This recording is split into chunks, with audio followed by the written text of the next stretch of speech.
আসসালামু আলাইকুম রহমতুল্লাহ।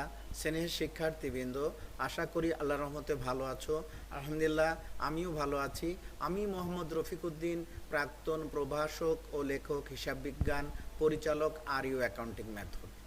আজকে আমাদের ক্লাস হিসাব সমীকরণ 2, এসএসসি নবম নম্বর ক্লাস, এসএসসি 9 নম্বর ক্লাস, হিসাব সমীকরণ 2। তার মানে গত ক্লাসে আমরা হিসাব সমীকরণ অধিকাংশ অংশ ক্লাস নিয়েছি। হিসাব সমীকরণ নিয়ে যা আলোচনা দরকার এবং হিসাব সমীকরণ নিয়ে যত ধরনের কোশ্চেন আছে ম্যাক্সিমাম আমরা গত ক্লাসে দেখিয়েছি এবং আমরা আলোচনা করেছি যে হিসাব সমীকরণ কি, হিসাব সমীকরণের উপাদান, হিসাব সমীকরণের মৌলিক মৌলিক হিসাব সমীকরণ হচ্ছে asset equal to liabilities plus equity, সম্পত্তি সমান দায় প্লাস মালিকানা সত্ত্ব। মালিকানা সত্ত্বর উপাদান 4টি। মালিকানা সত্ত্ব নামক পরিবারের সদস্য হচ্ছে 4টি। ক্যাপিটাল, তার মানে মূলধন, উত্তোলন, আয়, খরচ। মূলধন এবং আয় হচ্ছে বৃদ্ধিকারী উপাদান, সংসারের উপার্জনকারী সদস্য। আর উত্তোলন এবং খরচ হচ্ছে হ্রাসকারী উপাদান, খরচ হ্রাসকারী উপাদান। তো এই 4টা যোগফল হচ্ছে অনার্স ইকুইটি, মালিকানা সত্ত্ব। তো গত ক্লাসে এবং এটাও আলোচনা করেছিলাম যে হিসাব সমীকরণের যে উপাদানগুলো সেগুলো চৌম্বকের ন্যায়। চৌম্বকের দুটি যে ধর্ম, সমমেরু বিকর্ষণ করে, বিপরীত মেরু আকর্ষণ করে, সে বৈশিষ্ট্যও হিসাব সমীকরণ উপাদানগুলো মেনে চলে। তো আমরা গত ক্লাসে হিসাব সমীকরণ রিলেটেড ম্যাক্সিমাম কোশ্চেন আলোচনা করেছি এবং তা থেকে আমরা জেনেছি যে আসলে হিসাব সমীকরণ নিয়ে যে সমস্ত প্রশ্ন, সাধারণত যে সমস্ত প্রশ্নগুলো এসে থাকে পরীক্ষায়, সেটা হচ্ছে ঘটনাসমূহ লেনদেন চিহ্নিত সমীকরণ পদ্ধতিতে কারণ ব্যাখ্যা করো, তারপরে সংশ্লিষ্ট লেনদেনগুলোর হিসাব খাত, হিসাবের শ্রেণী এবং এদের কারণ বা ব্যাখ্যা বা প্রভাব দেখাও। তারপর লেনদেনগুলো হিসাব সমীকরণ উপাদানগুলির উপর কী পরিবর্তন এনেছে বা প্রভাব ফেলেছে তা দেখাও।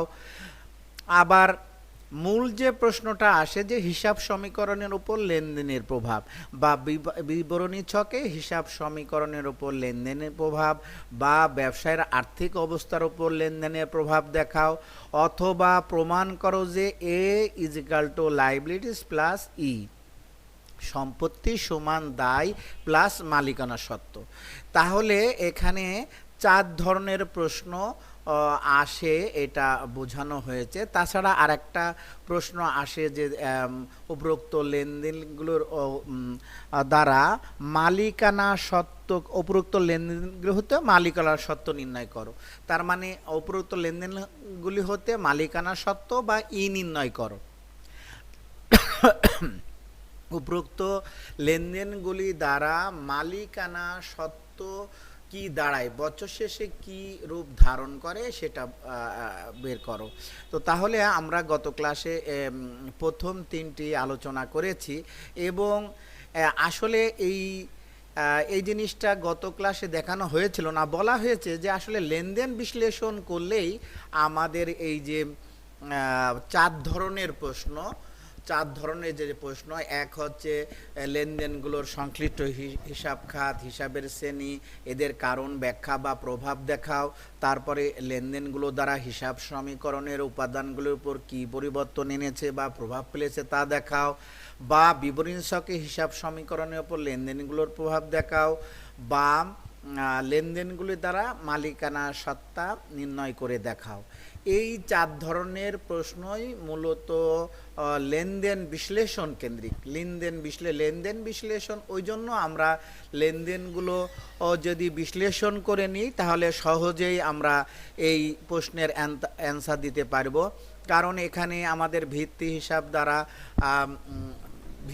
হিসাব এখানে লেনদেন বিশ্লেষণ করলে ভিত্তি হিসাব এবং ভিত্তি হিসাব দ্বারা আর্থিক অবস্থার উপর কী প্রভাব পড়ে এবং মালিকানা সত্তার উপর কি প্রভাব পড়ে তা যেমন এখানে পরিষ্কার ধারণা পাওয়া যায়। একইভাবে ভিত্তি হিসাব হ্রাস বৃদ্ধির কারণে বিপরীত হিসাব কি হবে এবং তা দ্বারা আর্থিক অবস্থার উপর কি প্রভাব পড়ে এবং তা মালিকানা সত্তার উপর কি প্রভাব ফেলে সেটাও জানা যায়। তাছাড়া বিপরীত ছকে হিসাব সমীকরণের ওপর লেনদেনের প্রভাব সেটা করতে গেলে আমাদের যে ঘর কাটতে হবে, কয়টা সম্পত্তি হবে, কয়টা দায় হবে, সেটা আমরা খুব সহজে এই লেনদেন বিশ্লেষণ থেকে আমরা নির্ধারণ করতে পারি। কারণ এটা একটা খুবই গুরুত্বপূর্ণ একটা অংশ। যেমন এখানে দেখা হয়েছে আমাদের যে অঙ্কে লেনদেনগুলো আছে সেখান থেকে দেখা যাচ্ছে এখানে সম্পত্তি হচ্ছে দুইটা। এখানে যেমন নগদানকে বলা হচ্ছে অ্যাসেটস 1, আরেকটা আছে ব্যাংক এ 2।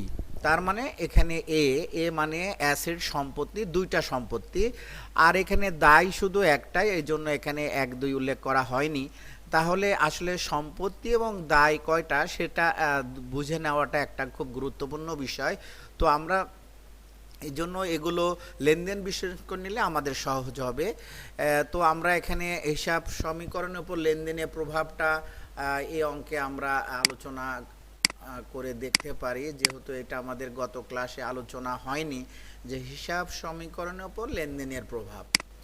তাহলে এখানে দেখা যাচ্ছে যে রিফাত এন্টারপ্রাইজ একটা ব্যবসা প্রতিষ্ঠান 2019 সালের ডিসেম্বর মাসে তার ব্যবসায়িক ঘটনাগুলো সংঘটিত হয়েছে। ডিসেম্বর 1 5 লক্ষ টাকা নিয়ে ব্যবসা শুরু করা হলো। এটা আমরা লেনদেন বিশ্লেষণগুলো করলেই আমাদের সহজ হয়ে যায়। লেনদেন বিশ্লেষণ করলে দেখা যাচ্ছে যে এটা হচ্ছে উদ্দেশ্য 1, মূলধন আনয়নের জন্য মুখে মূলধন কথাটা উচ্চারণ হচ্ছে মূলধন C+, মূলধন বৃদ্ধি পাচ্ছে। কিভাবে বৃদ্ধি পাচ্ছে? নগদ সম্পত্তি বৃদ্ধি পাচ্ছে। তারপর ডিসেম্বর 3 তারিখে ব্যাংকে 50,000 টাকা দিয়ে একটি হিসাব খোলা হলো। এটা উদ্দেশ্য 12 ক, ব্যাংকে হিসাব খোলার জন্য মুখে ব্যাংক শব্দটা উচ্চারণ হচ্ছে ব্যাংক সম্পত্তি বৃদ্ধি পাচ্ছে। কিভাবে বৃদ্ধি পাচ্ছে? নগদ সম্পত্তি হ্রাস পাচ্ছে। একইভাবে 5 তারিখে এবং আমরা দেখা যাচ্ছে আমরা একটা লেনদেন কোন কলামে বসবে সেটা বসানোর পরে আমাদেরকে এখানে দেখা যাচ্ছে পরিবর্তনের ধরন, তার মানে মালিকানা সত্ত্ব কিভাবে পরিবর্তন।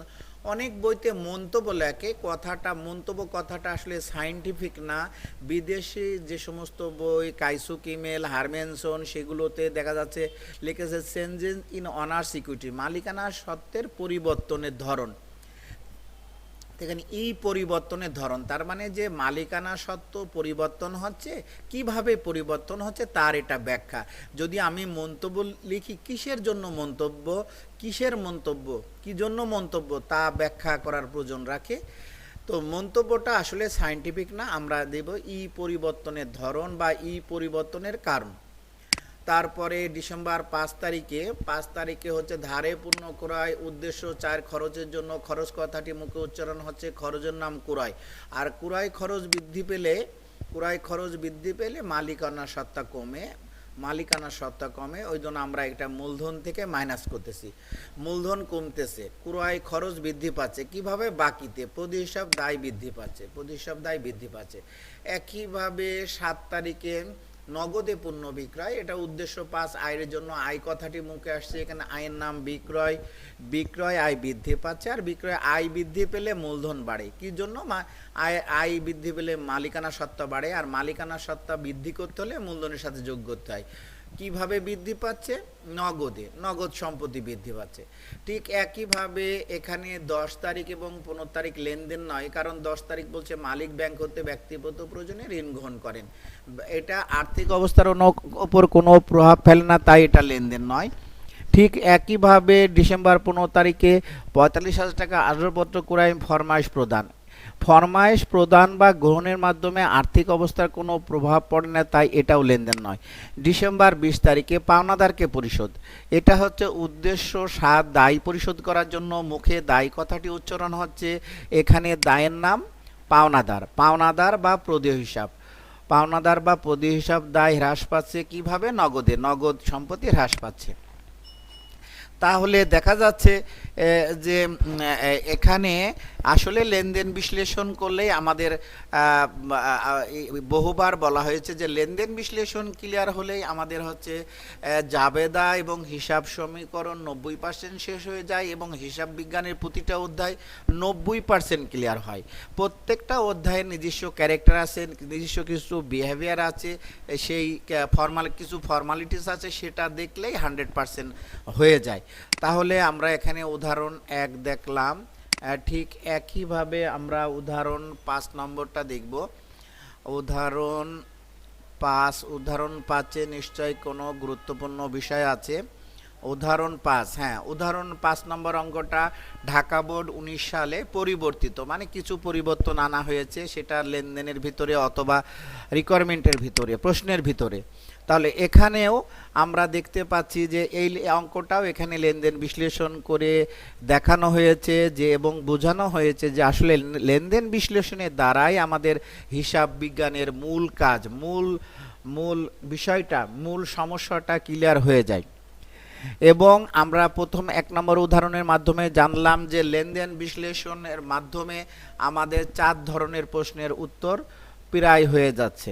তো এখানেও ঠিক এখানে 3 ধরনের প্রশ্ন আনা হয়েছে। বিশেষ করে আমরা এখন বিবরণী ছকে হিসাব সমীকরণের প্রভাব দেখাও, এটা আমরা ফলো করব।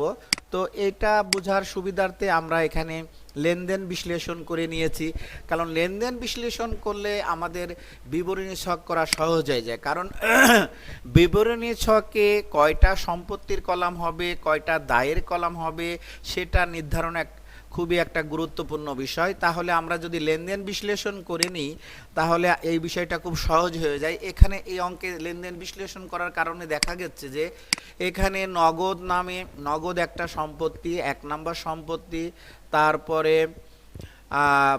নগদ একটা সম্পত্তি, তারপরে 2 নাম্বার হচ্ছে প্রাপ্য হিসাব সম্পত্তি। কারণ নগদ এবং প্রাপ্য হিসাব চলতি সম্পত্তির ভিতরে যেগুলো চলতি সম্পত্তি, যেগুলো 1 বছরের মধ্যেই নগদ টাকা রূপান্তরিত হয়ে যায়, সেই সম্পত্তিগুলো আগে বসবে।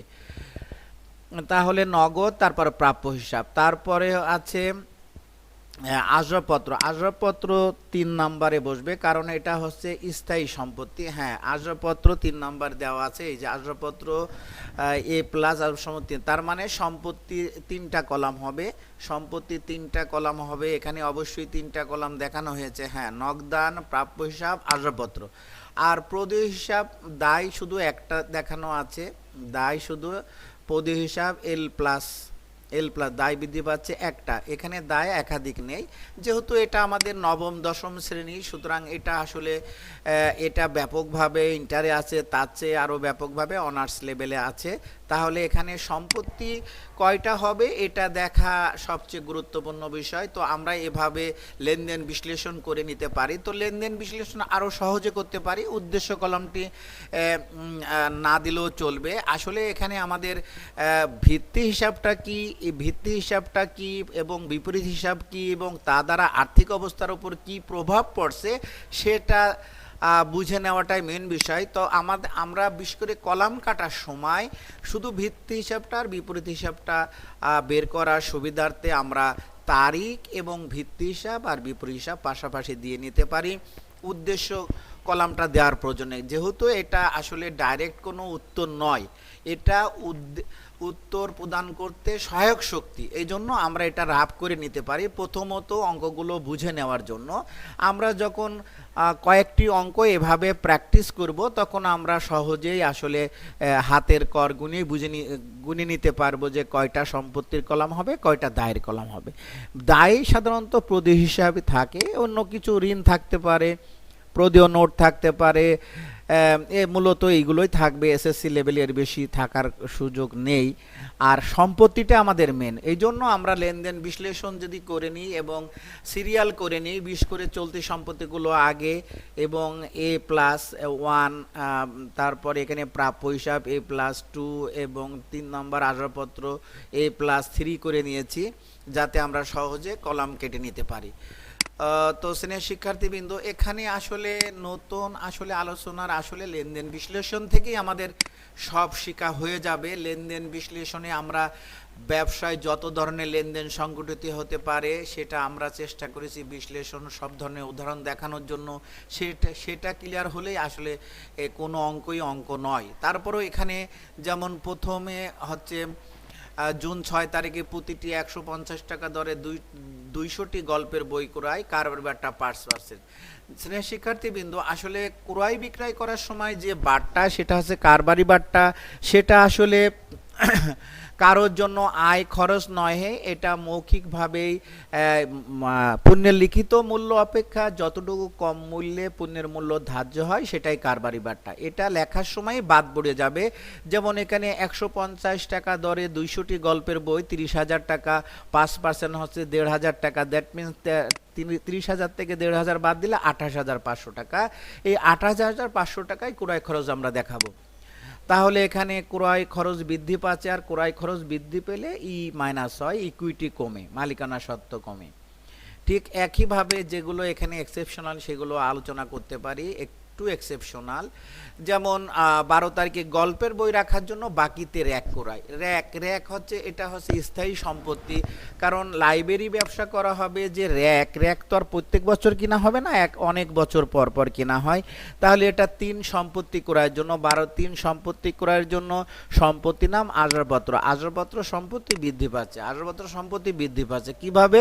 বাকিতে পদ হিসাব L+, পদ হিসাব দায় বৃদ্ধি পাচ্ছে। ঠিক একইভাবে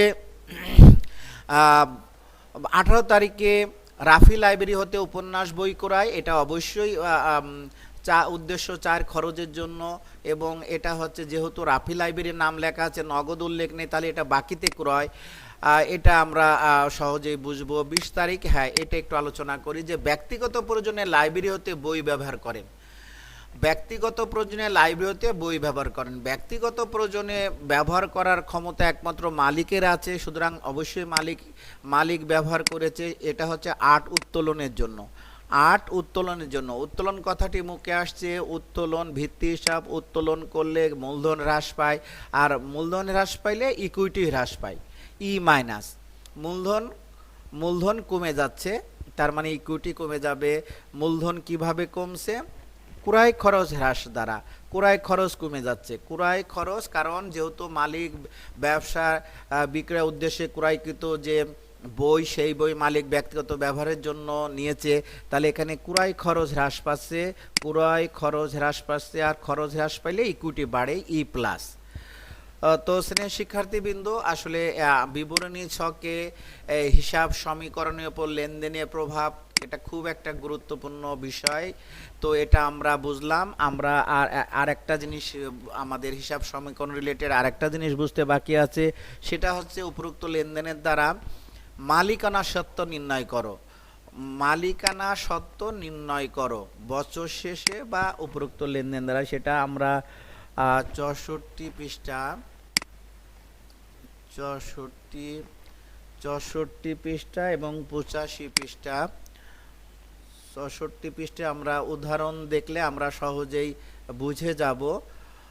স্নেহ শিক্ষার্থীবৃন্দ, আসলে কিছু টেকনিক্যাল কিছু সীমাবদ্ধতার কারণে বোর্ডে দেখাতে পাচ্ছি না। আসলে উন্নত ক্যামেরা দরকার, যেটার অনুপস্থিত থাকার কারণে বোর্ডে দেখাতে পাচ্ছি না। উদাহরণ 8-এ আমরা বিষয়টা, প্রশ্নটা দেখব। উদাহরণ 8 এবং 20। প্রথমে 8 দেখব। 8 নাম্বার উদাহরণ।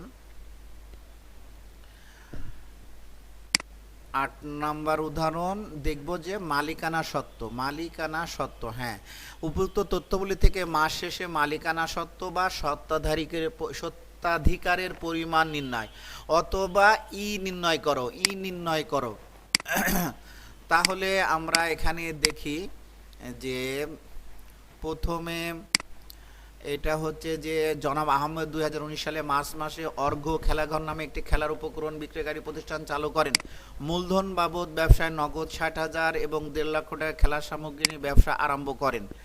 তাহলে এখানে প্রশ্নে বলা হয়েছে যে মালিকানা সত্ত্ব বা সত্ত্বাধিকার পরিমাণ নির্ণয় করো বা ই নির্ণয় করো।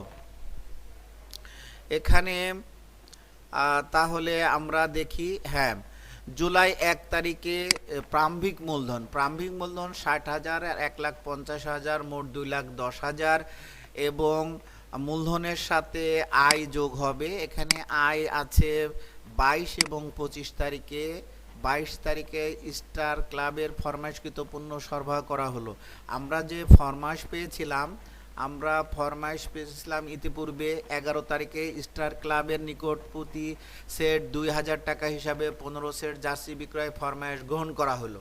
সেই ফরমাইশ গ্রহণ করা হলো সেটা কিন্তু লেনদেন নয়, কিন্তু এখন যে ফরমাইশ কৃত পণ্য সরবরাহ করা হলো এটা বিক্রয়, এটা আয় হিসাবে দেখাতে হবে। এটা হচ্ছে কত, 2,000 টাকা হিসাবে 15 সেট জার্সি 30,000 টাকা এবং 25 তারিখে আছে যে 5,000 টাকা খেলার সামগ্রী, তাহলে মোট আয় হচ্ছে 35,000 টাকা। তারপরে আয় যোগ হলো বাদ খরচসমূহ। তো খরচসমূহ যে যে তারিখে আছে, খরচসমূহ কোন কোন তারিখে আছে, প্রথমে আছে 8 তারিখে। হ্যাঁ, 8 তারিখে ব্যাট বল ট্রাউজার ক্রয়, যেহেতু এটা হচ্ছে ক্রীড়া সামগ্রী প্রতিষ্ঠান, অর্ঘ খেলাঘর, সুতরাং এখানে খেলার সামগ্রী এগুলো সব পূর্ণদ্রব্য। তাহলে ক্রয় হচ্ছে ব্যাট বল ট্রাউজার ক্রয় খরচ হচ্ছে 40,000 টাকা, কিন্তু এখানে আবার ফেরত আছে 18 তারিখ নিম্নমানের হওয়ায় ঈশান স্পোর্ট 2,000 টাকার বল ট্রাউজার ফেরত দেওয়া হলে তাহলে ক্রয় থেকে ক্রয় ফেরত বাদ হলো 2,000, 38,000 থাকলো খরচ। আর 31 তারিখে মার্চ মাসের দোকান ভাড়া মেয়াদ উত্তীর্ণ হয়েছে, তার মানে নিশ্চয়ই এখানে আমরা ভাড়া দিয়েছিলাম। দোকান ভাড়া প্রতি মাসে 5,000 টাকা হিসাবে 5 মাসের দোকান ভাড়া দেওয়া হলো। তো যেহেতু 1 মাসের ভাড়া উত্তীর্ণ হলো তাহলে 5,000 টাকা খরচ দেখাতে হবে। তাহলে দেখা যাচ্ছে এখানে আয়গুলো যোগ হয়েছে উদাহরণ আয়গুলো যোগ হয়েছে এবং খরচগুলো বাদ দেওয়া হয়েছে। তাহলে এখানে আয় ছিল 35,000, 2,10,000 সাথে 35,000 যোগ করে 2,45,000 এবং খরচ হচ্ছে 38 আর 5-এ 43,000 বাদ দিলে মালিকানা সত্ত্ব 2,02,000। তো এটা এভাবে আমরা দেখালাম। এখানে যদি উত্তোলন থাকতো সেটাও বাদ হতো, উত্তোলন থাকলে বাদ হতো, কারণ আমরা জানি যে ইকুইটি মানে মালিকানা সত্ত্বা হচ্ছে 4টা উপাদানের যোগফল। সেটা হচ্ছে ক্যাপিটাল মানে সি মাইনাস ডি প্লাস আর মাইনাস এক্সপেন্স, মূলধন যোগ আয়সমূহ মাইনাস উত্তোলন মাইনাস খরচসমূহ। তাহলে আমরা মালিকানা সত্ত্ব কীভাবে, আরেকভাবে দেখানো হয়েছে যে মালিকানা সত্ত্ব আরেকভাবে নির্ধারণ করা যেতে পারে। সেটা হচ্ছে যখন আমরা যে জিনিসটা মালিকানা সত্ত্ব সম্পর্কিত পাবো তখনই প্লাস মাইনাস করব। যেমন 1 তারিখে প্রারম্ভিক মূলধন 2,10,000, 8 তারিখে ক্রয় করেছি 40,000, তাহলে ওটা ব্র্যাকেট দিলাম, তার মানে মাইনাস করলাম। আবার যেহেতু ক্রয় হচ্ছে মাইনাস হলো তাহলে ক্রয় ফেরত যোগ হবে, স্বাভাবিক কথা। তারপর 22 তারিখে বিক্রি করেছি 30,000, এটা যোগ করলাম। আবার 25 তারিখে বিক্রি করেছি 5,000, এটা যোগ করলাম। আবার 31 তারিখে ভাড়া খরচ 5,000, এটা বিয়োগ করলাম। এভাবেও করা যেতে পারে। এক হচ্ছে যে আগে দেখালাম গ্রুপ করে, দ্যাট মিন্স মূলধনের সাথে আয়সমূহ যোগ দেখালাম, তারপরে খরচসমূহ বাদ দিয়ে দেখালাম। তবে যেভাবেই দেখাই না কেন তারিখটা দেখানো উত্তম হবে, তারিখ দেখাতে হবে।